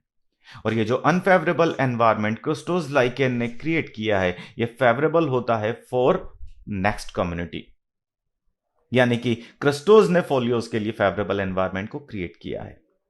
अब जब फोलियोज लाइकेन यहां पर आएंगे तो ये भी अपने एनवायरमेंट से इंटरेक्शन करेंगे और इंटरेक्शन करके ये भी अपने फेवरेबल एनवायरमेंट को अनफेवरेबल एनवायरमेंट में कन्वर्ट करेंगे। और ये जो अनफेवरेबल एनवायरमेंट है ये फॉर नेक्स्ट कम्युनिटी फेवरेबल होगा, और जो नेक्स्ट कम्युनिटी है वो मॉसेस की फॉर्म में यहां पर अवेलेबल होगी। जब मॉसेस यहां पर आएंगे तो यहां पर कुछ फोलियोज लाइकेन और कुछ क्रिस्टोज लाइकेन भी अपनी अवेलेबिलिटी को शो करेंगे। अब आप यहां पर यह देखिए कि मॉसेस के लिए फेवरेबल एनवायरमेंट क्रिएट किया था किसने? फोलियोज लाइकेन ने। और ये जो मॉसेस हैं ये नेक्स्ट कम्युनिटी के लिए क्या करेंगे? फेवरेबल एनवायरमेंट क्रिएट करेंगे। लेकिन सपोज करिए कि इस कंडीशन में यहां पर नेचुरल या ह्यूमन इंड्यूस्ड डिस्टरबेंस आ जाता है। तो अगर इस कंडीशन में नेचुरल या ह्यूमन इंड्यूस्ड डिस्टरबेंस क्रिएट हो जाएगा तो ये कंप्लीट कंडीशन यहां पर डिस्ट्रॉय हो जाएगी। तो क्या सक्सेशन प्रोसीड हो पाएगा? नहीं हो पाएगा। क्या नेक्स्ट कम्युनिटी यहां पर आ पाएगी? नहीं आ पाएगी। यानी कि यहां पर अब हर्ब्स जो है वो नहीं आ सकते। तो सक्सेशन कहां पर चला गया? सक्सेशन चला गया प्रीवियस कंडीशन में।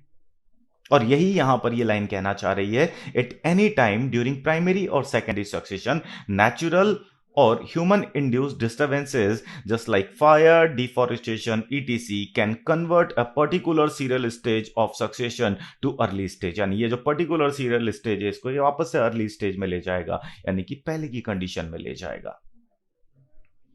देन आपको यहां पर नेक्स्ट पॉइंट जो है उसको समझना है। Also, such disturbances create new condition that encourage some species and discourage or eliminate other species। यानी कि अब ये जो नई कंडीशन यहां पर क्रिएट होगी इस जगह पर जहां पर डिस्टरबेंस से कम्युनिटी डिस्ट्रॉय हुई है, तो ये जो नई कंडीशन यहां पर क्रिएट होगी ये किसी न्यू कम्युनिटी को एनकरेज कर सकती है, जिसके लिए यहां का एनवायरमेंटल कंडीशन फेवरेबल होगा, वो यहां पर आ सकता है। और कुछ के लिए ये अनफेवरेबल हो सकती है तो वो यहां से जा सकती है या एलिमिनेट हो सकती है। NCERT page number 260 biodiversity and conservation.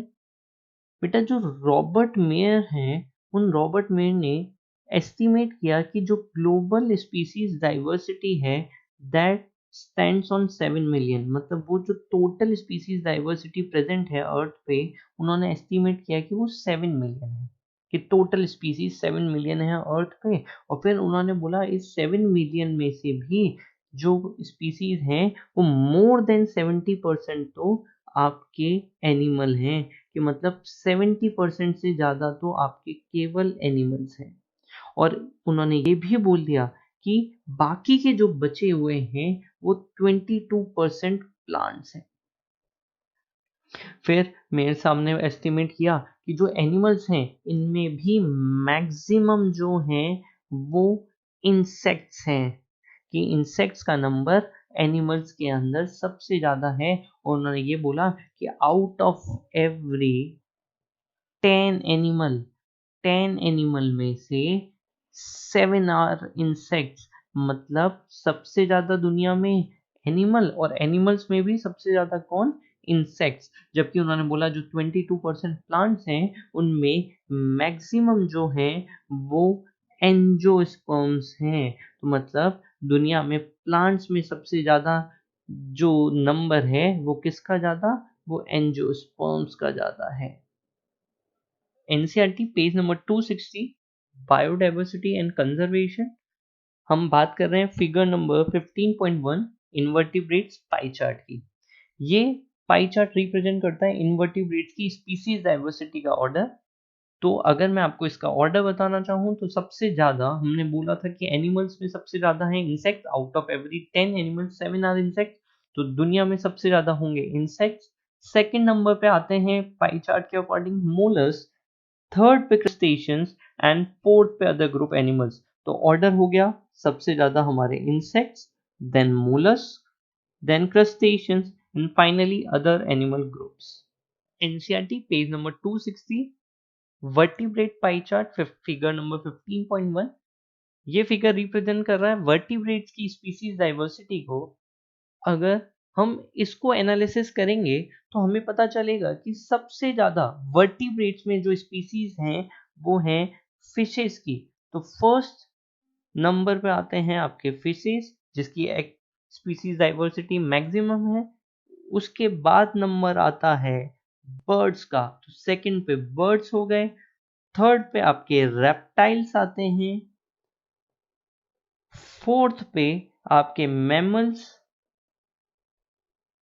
And finally आपके एम्फीबिया। तो जो आपका ऑर्डर है इस पाई चार्ट के अकॉर्डिंग वो मैक्सिमम है fishes, then birds, then reptiles, then mammals and finally amphibians. Chapter biodiversity and conservation page number 260 figure 15.1। ये जो पाई चार्ट दे रखा है बेटा, this represent plants diversity present होना। अगर हम इस पाई चार्ट को एनालिसिस करें तो हमें पता चलेगा कि सबसे ज्यादा जो प्लांट्स में नंबर है वो है एंजियोस्पर्म्स का। एंजियोस्पर्म्स के बाद नंबर आता है हमारे फंजाई ग्रुप का, एंड फंजाई के बाद नंबर आता है हमारे एल्कल ग्रुप का। तो जो हमारा सीक्वेंस जो हमारे लिए इंपॉर्टेंट है that is maximum are angiosperms, then fungi, then algae. Next हम डिस्कस करेंगे चैप्टर 16 को, एनवायरमेंटल इश्यूज। इसमें सबसे पहले हम डिस्कस करेंगे पॉल्यूशन की डेफिनेशन को। पॉल्यूशन की डेफिनेशन में लिखा हुआ है pollution is an undesirable change in physical, chemical, or biological characteristic of air, land, water, or soil. Agents that bring about such an undesirable changes are called as pollutants. तो pollution की definition में simple सी बात यहां पर इन्होंने ये बताई है कि अगर एयर, वाटर एंड सॉइल की फिजिकल, केमिकल और बायोलॉजिकल प्रॉपर्टीज में अनडिजायरेबल चेंजेस देखने को मिले तो उसे पॉल्यूशन कहा जाता है, और जो पॉल्यूशन कॉज करता है उन्हें पॉल्यूटेंट्स कहा जाता है। लेकिन क्वेश्चन यहां पर यह आता है कि फिजिकल प्रॉपर्टी क्या होती है, केमिकल प्रॉपर्टी क्या होती है और बायोलॉजिकल प्रॉपर्टी क्या होती है। Physical property of air, water and soil की अगर हम बात करें तो इसमें हम कंसीडर करते हैं टेम्परेचर को, इसके अलावा हम इसमें कंसीडर करते हैं ओडोर को, इसके अलावा हम इसमें कंसीडर करते हैं ट्रांसपेरेंसी को, यानी कि हम यहां पर कंसीडर करते हैं कलर को, जिसकी वजह से हमें ट्रांसपेरेंसी देखने को मिलती है। देन अगर हम यहां पर बात करें केमिकल प्रॉपर्टी की, तो केमिकल प्रॉपर्टी में हम पीएच की बात करते हैं, pH of air, pH of water, pH of soil, या फिर हम यहां पर बात करते हैं केमिकल कंपोजिशन ऑफ एयर की, केमिकल कंपोजिशन ऑफ सॉइल की, केमिकल कंपोजिशन ऑफ वाटर की। जो केमिकल कंपोजिशन है वो भी यहां पर रिप्रेजेंट करता है केमिकल प्रॉपर्टी को। एंड अगर हम यहां पर बात करें फिजिकल प्रॉपर्टी की, तो फिजिकल प्रॉपर्टी में हम बायोलॉजिकल एजेंट्स को कंसीडर करते हैं। जैसे एयर में अगर पॉलन ग्रेन्स की अवेलेबिलिटी है, माइक्रोब्स की अवेलेबिलिटी है, वाटर में माइक्रोबियल कंटामिनेशन अगर अवेलेबल है, सॉइल में माइक्रोबियल कंटामिनेशन अवेलेबल है, तो वो उसकी बायोलॉजिकल प्रॉपर्टी को इफेक्ट करेगा। या फिर बायोलॉजिकल प्रॉपर्टी में हम ये भी कह सकते हैं कि फिजिकल और केमिकल प्रॉपर्टीज में होने वाले अनडिजायरेबल चेंजेस का ऑर्गेनिजम्स की बॉडी पर जो इफेक्ट आता है वो बायोलॉजिकल प्रॉपर्टी को शो करता है। तो अगर एयर, वाटर एंड सॉइल की फिजिकल, केमिकल और बायोलॉजिकल प्रॉपर्टीज में अनडिजायरेबल चेंजेस हमें देखने को मिले तो उसे हम पॉल्यूशन कहेंगे, और पॉल्यूशन कॉज करने वाले कंपोनेंट्स को या फैक्टर्स को पॉल्यूटेंट्स कहेंगे।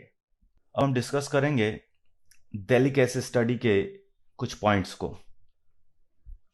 तो जैसा कि पैराग्राफ में मेंशन है कि 90s में जो वर्ल्ड की 41 मोस्ट पॉल्यूटेड सिटीज थी, उन 41 मोस्ट पॉल्यूटेड सिटीज में दिल्ली की 4th पोजीशन थी, यानी कि दिल्ली जो है वो 4th रैंक पर थी। और इसको कंट्रोल करने के लिए different different techniques, different different equipments को यूज किया गया था। इसमें कंप्रेस्ड नेचुरल गैस को भी यूज किया गया था। 2002 में दिल्ली में पॉल्यूशन को रिड्यूस करने के लिए जो पब्लिक ट्रांसपोर्ट था, पब्लिक ट्रांसपोर्ट का मतलब यहां पर बसेस की बात करें जो कि डीजल से चला करती थी, उनको सीएनजी में कन्वर्ट कर दिया गया, यानी कि कंप्रेस्ड नेचुरल गैस जो है उसमें कन्वर्ट कर दिया गया। अब ये कंप्रेस्ड नेचुरल गैस से चलाई जा रही थी। कंप्रेस्ड नेचुरल गैस को इजीली एक्सेप्ट भी कर लिया गया। उसका रीजन था कि एक तो पेट्रोल और डीजल के कंपैरेटिवली सस्ती थी और बर्निंग एफिशिएंसी ज्यादा होने की वजह से एवरेज भी ज्यादा दिया जाता था। देन इसके अलावा भी और भी बहुत सारे प्रयास जो है वो यहां पर पॉल्यूशन को रिड्यूस करने के लिए किए गए। इसमें व्हीकल्स में जो अनलेडेड पेट्रोल है उनको भी यूज किया जाने लगा था। अनलेडेड पेट्रोल का मतलब होता है ग्रीन पेट्रोल, यानी कि लेड फ्री पेट्रोल। आप यहां पर यह बात जरूर ध्यान रखें कि लेड फ्री पेट्रोल को ही हम यहां पर कहते हैं ग्रीन पेट्रोल। ग्रीन पेट्रोल यह होता है unleaded petrol, lead free petrol. और जिन व्हीकल्स में ग्रीन पेट्रोल यानी कि अनलेडेड पेट्रोल यूज होता था उसमें कैटालिटिक कन्वर्टर्स को यूज किया जाने लगा। जो कैटालिटिक कन्वर्टर होते हैं ये एक्सपेंसिव मेटल से फॉर्म किए जाते हैं, यानी कि प्लेटिनम, पैलेडियम, रोडियम जो है उससे यहां पर इनको फॉर्म किया गया और इसको व्हीकल्स में एग्जॉस्ट वाले पार्ट पर लगाया गया, यानी कि इंजन और साइलेंसर के बीच में यहां पर इसको लगाया जाता था। कैटालिटिक कन्वर्टर की खासियत यह थी कि जब ऑटोमोबाइल एग्जॉस्ट कैटालिटिक कन्वर्टर से पास होता था तो यह गैसियस पॉल्यूटेंट्स को और हाइड्रोकार्बन को कन्वर्ट कर देता था। जैसे अगर हम यहां पर नाइट्रोजन ऑक्साइड्स की बात करें तो कैटालिटिक कन्वर्टर से जब नाइट्रोजन ऑक्साइड पास होती है तो ये उसको यहां पर NO2 गैस में कन्वर्ट कर देता था। देन अगर हम कार्बन मोनोऑक्साइड की बात करें तो कार्बन मोनोऑक्साइड को ये कार्बन डाइऑक्साइड में कन्वर्ट कर देता था। अगर हम यहां पर बात करें हाइड्रोकार्बन की, अनबर्न हाइड्रोकार्बन की, तो हाइड्रोकार्बन को यहां पर यह कन्वर्ट कर देता था कार्बन डाइऑक्साइड एंड वाटर में। बट यहां पर एक चीज आपको ध्यान में रखनी है कि कैटालिटिक कन्वर्टर से सल्फर ऑक्साइड्स को कन्वर्ट नहीं किया जा सकता था। तो काफी हद तक कैटालिटिक कन्वर्टर को जब अनलेडेड पेट्रोल वाले व्हीकल्स में यूज किया गया तो पॉल्यूशन में रिडक्शन जो है उसको देखा गया। NCERT page number 247, water pollution.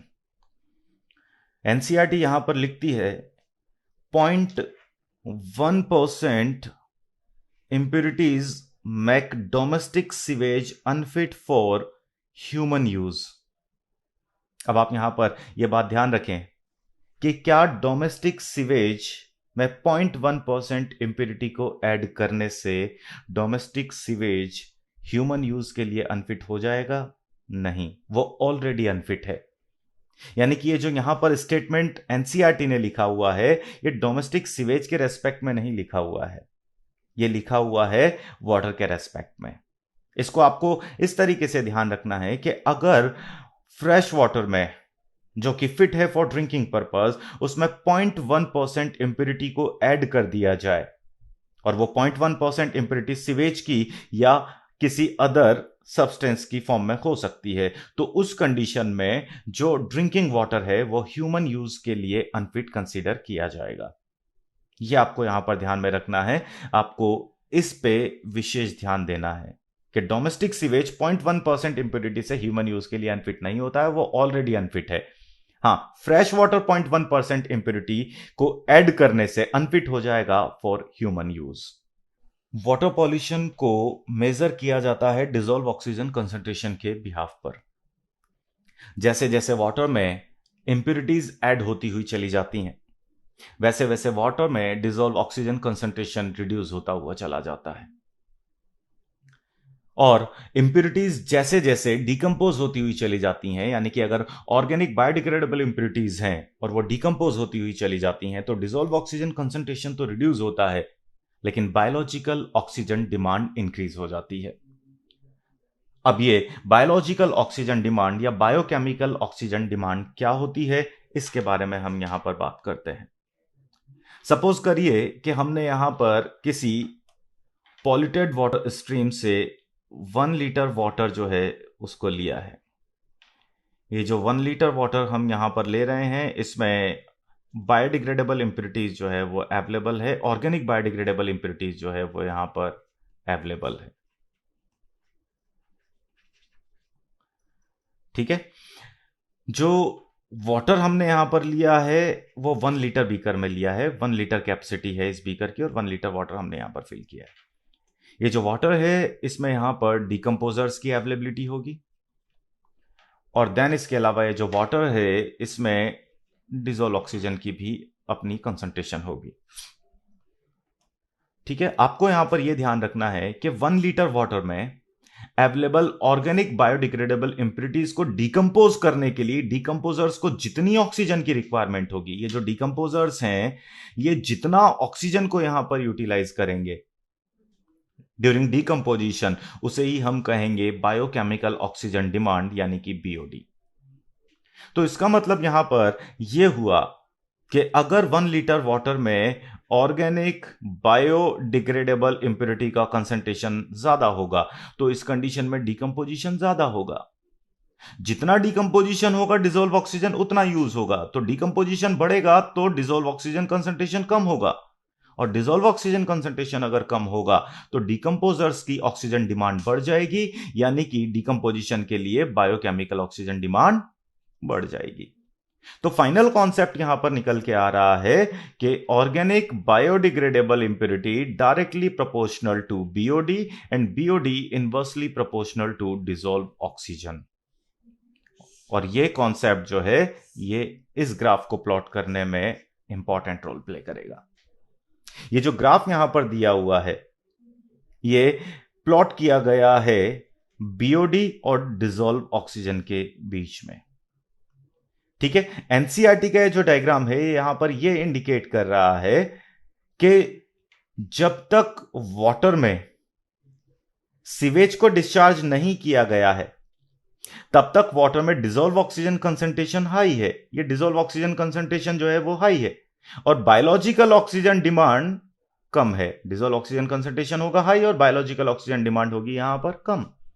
लेकिन इस पर्टिकुलर पॉइंट पर जैसे ही सीवेज को डिस्चार्ज किया गया है तो सीवेज को डिस्चार्ज करने पर जो बायोडिग्रेडेबल ऑर्गेनिक इंप्योरिटीज हैं उनका कंसंट्रेशन इंक्रीज होगा, एक लेवल तक कंसंट्रेशन इंक्रीज होगा, तो डिकंपोजिशन भी यहां पर इंक्रीज होगा और जब डिकंपोजिशन इंक्रीज होगा तो डिसॉल्व ऑक्सीजन कंसंट्रेशन कम होता हुआ चला जाएगा। ये देखिए यहां पर डिसॉल्व ऑक्सीजन कंसंट्रेशन डिक्रीज हो रहा है। अब अगर हम यहां पर डायरेक्शन ऑफ फ्लो की बात करें यानी कि जल के प्रवाह की दिशा की अगर हम बात करें तो जैसे जैसे हम आगे बढ़ेंगे वैसे वैसे वाटर का जो फ्लो है उसके अकॉर्डिंग जो ऑर्गेनिक बायोडिग्रेडेबल इंप्योरिटीज थी यानी कि सीवेज थी उसका कंसंट्रेशन रिड्यूस होता हुआ चला जाएगा और जैसे जैसे सीवेज का कंसंट्रेशन डिक्रीज होता हुआ चला जाएगा वैसे वैसे डिकंपोजिशन डिक्रीज होता हुआ चला जाएगा और डिकंपोजिशन डिक्रीज होने की वजह से बीओडी कम होती हुई चली जाएगी और एक लेवल पर आकर कांस्टेंट हो जाएगी।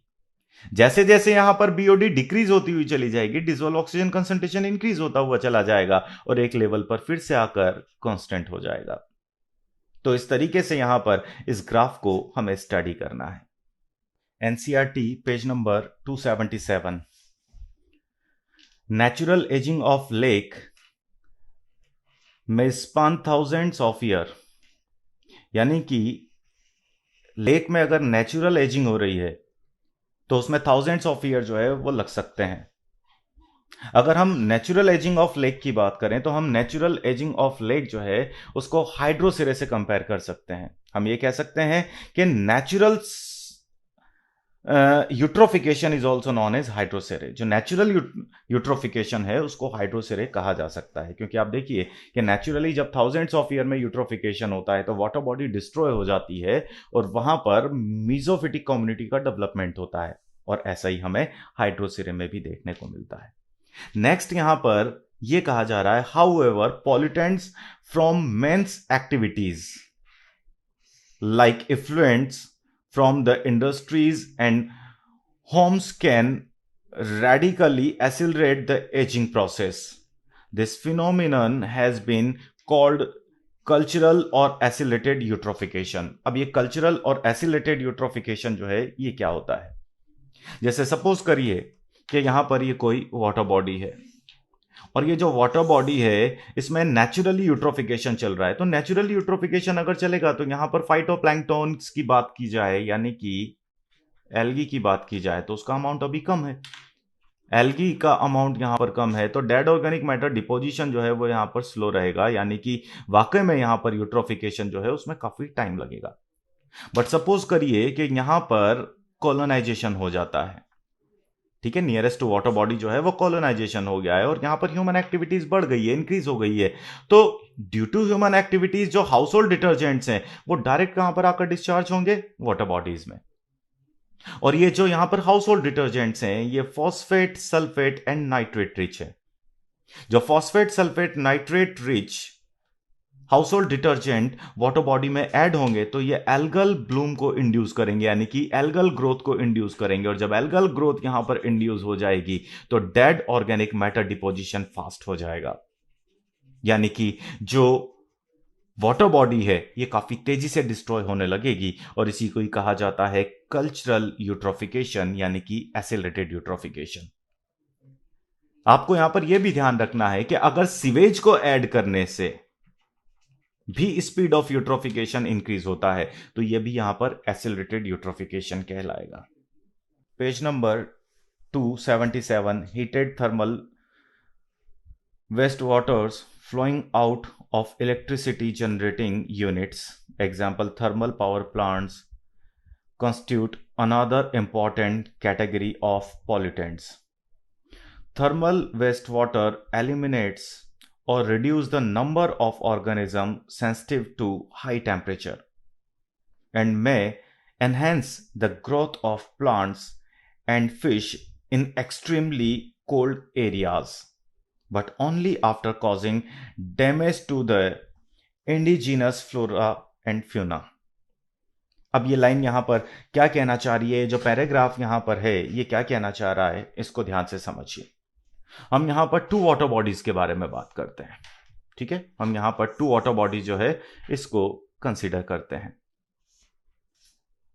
एक तो हमने नॉर्मल टेम्परेचर वाटर बॉडी यहां पर लिया है, नॉर्मल टेम्परेचर वाटर बॉडी, और सेकंड हम यहां पर ले रहे हैं लो टेम्परेचर वाटर बॉडी, यानी कि 0 डिग्री सेंटीग्रेड टेम्परेचर आप यहां पर इसका कंसीडर कर लीजिए, और यहां पर हम इसका टेम्परेचर 15 डिग्री सेंटीग्रेड के अप्रोक्सीमेटली कंसीडर कर लेते हैं। यहां से सपोज करिए कि more than 100 degree centigrade temperature का थर्मल वाटर जो है वो दोनों वाटर स्ट्रीम में ऐड होगा। तो जब हम नॉर्मल टेम्परेचर वाटर बॉडीज की यहां पर बात करेंगे तो यहां पर जो प्लांट्स होंगे और जो फिशेस होंगी इनों का पॉपुलेशन साइज ज्यादा होगा, क्योंकि इनों के लिए जो कंडीशन है वो अभी हाल फेवरेबल है, या यहां की कंडीशन इनों के अकॉर्डिंग है।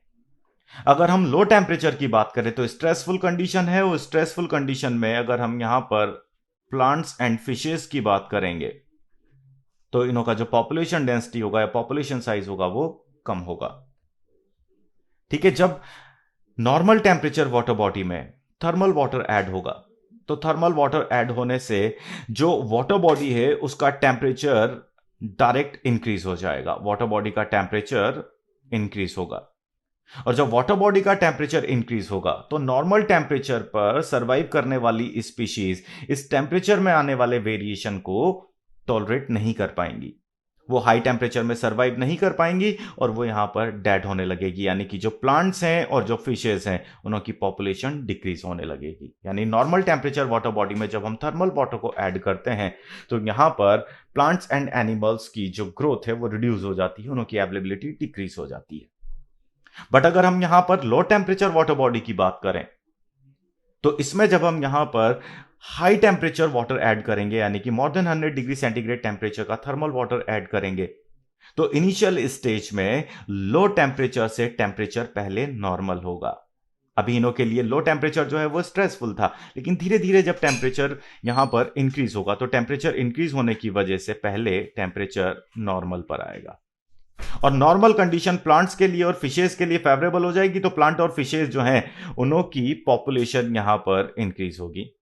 जो प्लांट और फिशेस हैं इनों का पॉपुलेशन यहां पर पहले इंक्रीज होगा, देन धीरे धीरे फिर से जब थर्मल वाटर ऐड होगा तो टेम्परेचर यहां पर इंक्रीज होता हुआ चला जाएगा, और जब टेम्परेचर इंक्रीज होगा तो फिर से स्ट्रेसफुल कंडीशन आने की वजह से फिशेस और प्लांट जो हैं उनों का पॉपुलेशन साइज डिक्रीज होता हुआ चला जाएगा। यानी आपको यह ध्यान रखना है कि जो लो टेम्परेचर वाटर बॉडीज होती हैं उसमें जब थर्मल वाटर को ऐड किया जाता है तो थर्मल वाटर को ऐड करने पर इनिशियली प्लांट और एनिमल्स का पॉपुलेशन इंक्रीज होता है, देन उसके बाद उनों का पॉपुलेशन साइज डिक्रीज होने लगता है। My dear students, all the best for your passion. 44. An association of individuals of different species living in the same habitat and having functional interaction is: first, population; second, ecological decay; third, biotic community; fourth, ecosystem. अब question बोल रहा है association of individuals of different species, तो एक particular area में अलग अलग species present हैं, जैसे पी, रोज, मैंगो, डिफरेंट स्पीसीज हैं और ये आपस में एक दूसरे से इंटरैक्ट कर रहे हैं।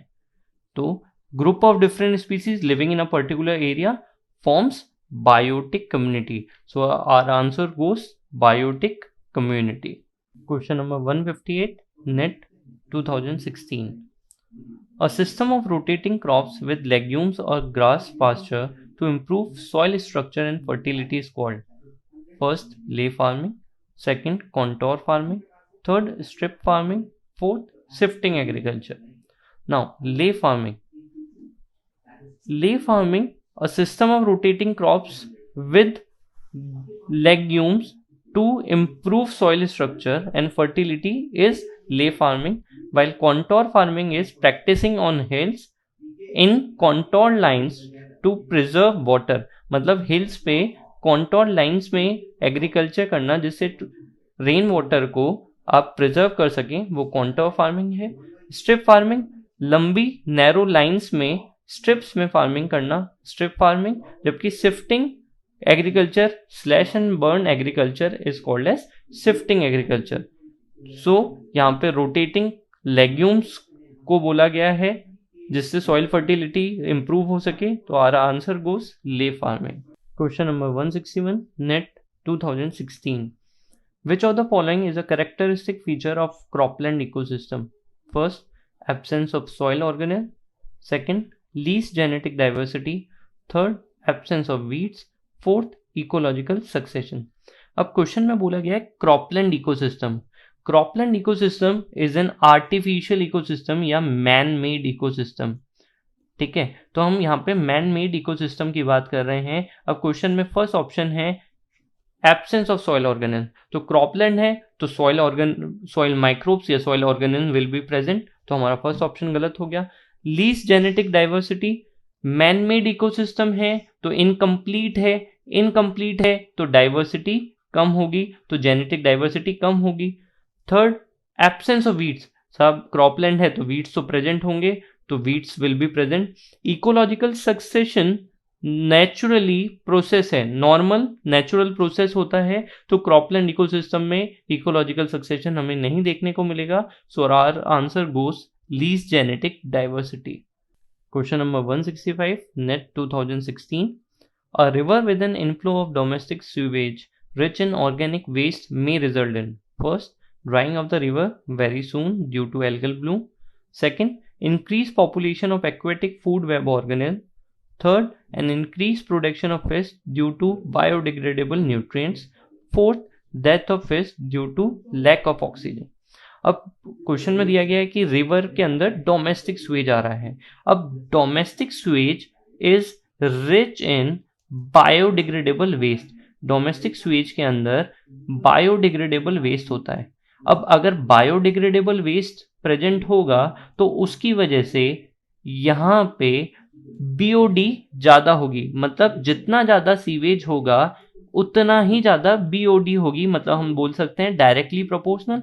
और जितना ज्यादा बीओडी होगा उतना ही कम डिजॉल्व्ड ऑक्सीजन होगा. तो हमारे ऑप्शन के अकॉर्डिंग यहाँ पे डिजॉल्व्ड ऑक्सीजन कम होता जा रहा है, और अगर डिजॉल्व्ड ऑक्सीजन कम हो गया तो फिर से इसकी डेथ हो जाएगी. So our answer goes fourth, death of fish due to lack of oxygen. Question number 168 NET second 2016. Which of the following is correct for R selected species? First, small number of progeny with small size. Second, small number of progeny with large size. Third, large number of progeny with small size. Fourth, large number of progeny with large size. अब साहब R selected और K selected species क्या होती है बेटा? तो R selected species की characteristic है they are less stable while K are more stable. R selected species are small size while K are in large size. R selected has high reproductive rate जबकि K selected की low reproductive rate होती है. तो हमारे option के according R selected species की क्या क्या कैरेक्टरिस्टिक हो गई? तो एक तो हो गया स्मॉल साइज. तो स्मॉल साइज सिर्फ हमारे दो ऑप्शन में, फर्स्ट और थर्ड. और हाई रिप्रोडक्टिव रेट, तो हमारा आंसर जाता है small number of individual with large size. तो answer goes second. Question number 170 NEET second 2016. Biochemical oxygen demand BOD may not be a good index for pollution for water bodies receiving effluents from: first, petroleum industry. Sugar industry second. Third, domestic waste. Fourth, dairy industry. Now यहाँ पे sugar industry, domestic sewage, dairy industry, all three, इन तीनों के अंदर degradable biodegradable waste आता है, जिसकी वजह से हम उसका आसानी से बीओडी का एनालिसिस कर सकते हैं। जबकि जो पेट्रोलियम इंडस्ट्री से आने वाला वेस्ट है उसके अंदर नॉन बायोडिग्रेडेबल वेस्ट होता है, mainly in the form of oil pills, जो हम बायोडिग्रेडेबल नहीं है, तो उसका डिकम्पोजिशन या तो बहुत मिनिमम होगा या होगा ही नहीं, तो उसका हम बीओडी एनालिसिस नहीं कर सकते। So our answer goes petroleum industry. Question number 174, NET 2nd 2016. The highest DDT concentration in aquatic food chain shall occur in first crab, second eel, third phytoplankton, fourth seagull. तो बेटा इसने DDT concentration की बात करी है aquatic food chain में। अब DDT आपको पता है फैट सॉल्युबल होता है, तो DDT का कंसंट्रेशन सक्सेसिव ट्रॉपिक लेवल पे लगातार बढ़ता जाता है। तो हम सबसे पहले एक्वेटिक फूड चेन की ही बात कर लें, तो फाइटोप्लैंक्टन, जू प्लैंक्टन पे स्मॉल फिश फीड कर रही है, स्मॉल फिश पे लार्ज फिशेस फीड कर रही हैं, और लार्ज फिशेस पे फिश ईटिंग बर्ड फीड कर रही है। अगर हम टेरेस्ट्रियल इकोसिस्टम की बात करें तो ट्री के ऊपर इंसेक्ट्स फीड कर रहे हैं, इंसेक्ट्स पे स्मॉल बर्ड्स पे लार्ज बर्ड्स। ग्रासलैंड इकोसिस्टम में ग्रासेस के ऊपर रैबिट के ऊपर फॉक्स के ऊपर लाइन के ऊपर वल्चर। या एक और फूड चेन जो पॉसिबल है ग्रासलैंड में, ग्रासेस के ऊपर ग्रास हॉपर, देन फ्रॉग के बाद स्नेक के बाद ईगल या पिकॉक या हॉक, कुछ भी पॉसिबल है। तो आप देखें तीनों ही इकोसिस्टम में जो लास्ट ट्रॉपिक लेवल पे है आपकी बर्ड्स आ रहे हैं, तो बर्ड्स के अंदर डीडीटी का कंसंट्रेशन सबसे ज्यादा होगा, क्योंकि डीडीटी इज फैट सॉल्युबल। अब हमारे पास ऑप्शन में सिर्फ एक ही ऑप्शन में बर्ड अवेलेबल है, दैट इज योर सीगल। जो सीगल होती है वो एक बर्ड होती है, तो इसीलिए सबसे ज्यादा जो डीडीटी का कंसंट्रेशन हमें देखने को मिलेगा वो सीगल के अंदर देखने को मिलेगा। So our answer goes seagull, fourth. Question number 193, NET 2017. One Mahotsav is a festival of first, planting trees in open areas, second, taking oath to protect trees, third, worshipping trees, fourth, conservation of sacred groves. अब one महोत्सव है क्या बेटा? One महोत्सव एक annual programme है जिसमें conservation या ट्रीज की प्रोटेक्शन करने के लिए प्लेज ली जाती है, शपथ ली जाती है। So our answer goes second, taking oath to protect trees. Question number 204, NET 2018. Which one of the following population interaction is widely used in medical science for the production of antibiotics? First, commensallin, second, mutualin, third, paracetin, fourth, amoxicillin. Now, commensallin positive 0, mutualin positive obligatory, parasitism positive negative, amensalism zero negative. अब amensalism बेटा दो तरह की, antibiosis and allelopathy. अगर किसी ए organism ने कुछ substance secrete किया जिसकी वजह से बी की किलिंग हो गई, और ये बी जो है या एनिमल है या माइक्रोब है, तो हम इस फिनोमेना को एंटीबायोसिस कह देंगे। सेकेंड एमेंसेलिन का टाइप एलिलोपैथी, जिसमें किसी ए ऑर्गेनिज्म ने कुछ टॉक्सिक केमिकल सिक्रीट किया जिसकी वजह से बी किल हो गई, और वो बी जो किल हुआ है वो एक प्लांट है, तो उस तरह के इंटरेक्शन को हमने एलिलोपैथी कह दिया। तो हमने यहाँ पे बोला कि मेडिकल साइंस में यूज किया जा रहा है, जिसकी वजह से किसी ए ऑर्गेनिज्म, बेसिकली हम बात कर लें तो पेनिसिलियम नोटेटम ने कुछ सब्सटेंस सिक्रीट किया जिसकी वजह से स्ट्रेप्टोकोकस की डेथ हो गई, तो इस फिनोमेना को हम एंटीबायोसिस बोलेंगे, and antibiosis comes under the heading amensalism. So हमारा आंसर जाता है एमेंसेलिन। My dear student,